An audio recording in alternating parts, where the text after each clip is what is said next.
My name's Wanda Sakai, and I'm the owner of Modern Folk Living. And my goal with this business is to create a space that celebrates local, sustainable, well-curated goods that kind of bring together a lifestyle of the conscientious consumer. And yeah, and I also really love to reach out to the community and do events and workshops or shows that celebrate local talent. So that's the other part of what this business is about, or this store is about. One item I have that's, this for instance is reclaimed sewing supplies in a mason jar. So all the pieces are unique and they're collected from vintage stores or flea markets, and they're put together in this great packaging.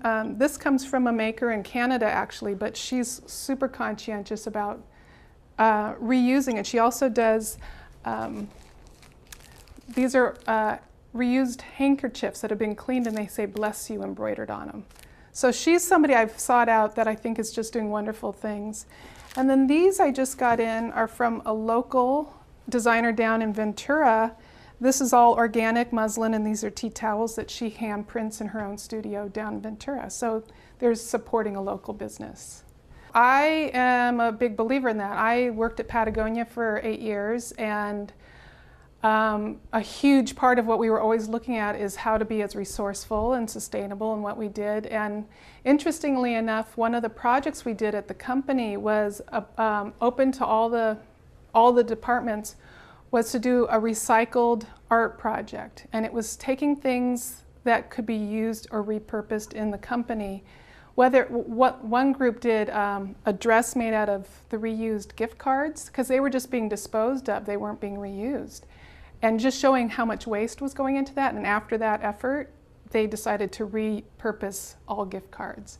So I think the thoughtfulness that goes behind that kind of art is often so much more creative, because the parameters are narrower in some ways, and it causes the creator and the artist to, I think, be more thoughtful. And it's often wonderful and surprising what comes out of the results of that.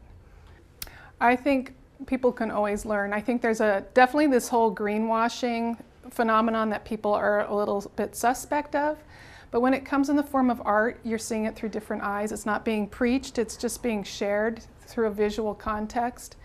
And you know, I'm surprised. I have people come through the store that are surprisingly unaware of the green economy and the difference that it makes to buy socially or environmentally responsible products versus non-environmentally responsible. So I think there's a lot of people here and anywhere that still could benefit from that exposure. I think one thing it means to me, I've had the benefit of teaching at a college level sustainability. And the thing that was really impressed upon me is how little the kids going into college or going into school are or had been exposed to it. So they're the next generation. They're the next people going out and changing the dynamic of how we live, work, sleep, play, whatever.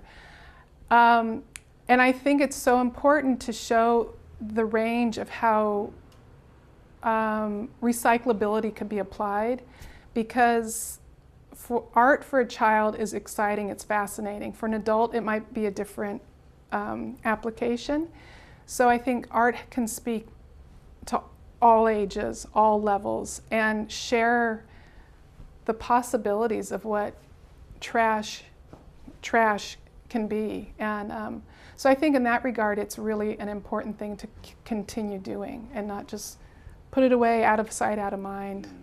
You know, when you see the trash cans that say landfill instead of trash, it really makes you think differently about what you're doing or what you're putting in there. So I think the same can be said of creating art out of trash. When I first moved to this area, I lived in Ventura, and I always came up to Ojai every weekend. I was just drawn here. And I know that's what a lot of people feel, a pull towards this area. For me, it's the sense of community. It's a wonderful place to raise a child. I have a son. You can really build tight relationships with people. There's so much culture and art, and there's this dynamic that's really an undercurrent. It's not blatant, and there's something kind of wonderful about that, because you kind of discover it. It's not thrown in your face like a lot of cities might do it. I think it's very, very subtle, and it's when you discover it, it's like this peeling away of skin, you know, like an onion, and it's really wonderful. Every time I meet new people, it's like this richness of, oh, and you know this person, and you know this person. I never would have known that. So for me to be here, it's been such an amazing opportunity to make connections I might not normally have made, and to appreciate the Valley even more for what it has to offer, I think.